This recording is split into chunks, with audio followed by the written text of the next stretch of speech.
dear student of class 10th. This is question number 4 of lesson number 2, Nationalism in India, and this question is from history. And the question is, what was the Khilafat movement? First world war की ending के साथ Ottoman Turkey की भी हार हुई थी।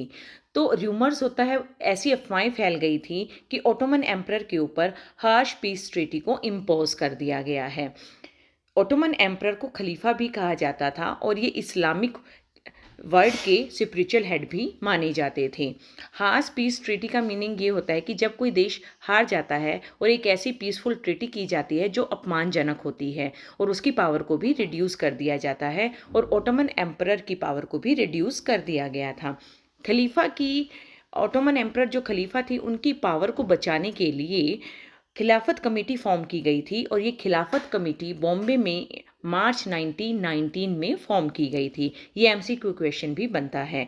और इस मूवमेंट के जो लीडर थे वो मोहम्मद अली और शौकत अली थे।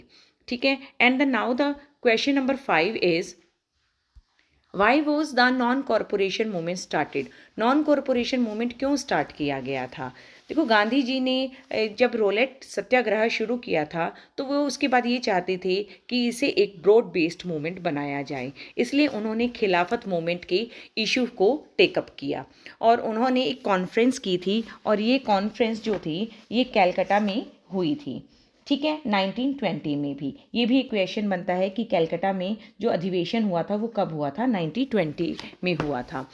तो नॉन कॉरपोरेशन मूवमेंट के स्टार्ट होने के क्या रीज़न थे, कॉजेज़ क्या थे? The first cause is Rowlatt act and the Jallianwala Bagh मास्करे।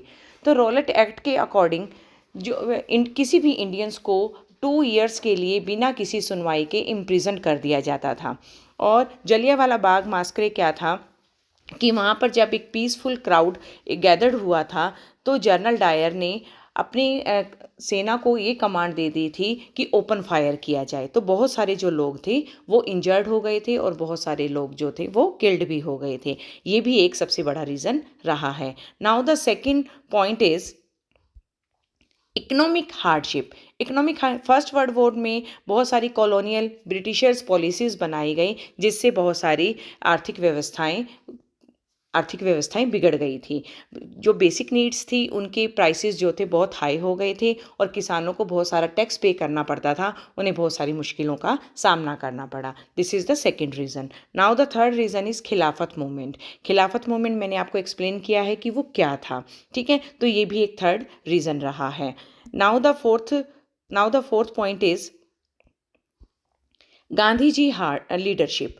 Gandhi ji ने नॉन वायलेंस के ऊपर एम्फेसाइज किया और उन्होंने सभी इंडियंस को ये मोटिवेट किया कि जो ब्रिटिश इंस्टीट्यूशंस हैं उनमें किसी भी इंडियंस को पार्टिसिपेट नहीं करना, कि उनको अपनी गवर्नमेंट जॉब से रेजिग्नेशन देना है और कोई भी स्टूडेंट ब्रिटिशर स्कूल्स में पढ़ने के लिए नहीं जाएगा।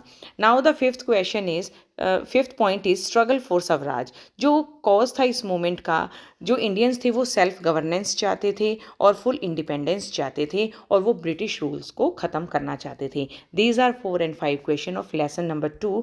Thank you. Have a nice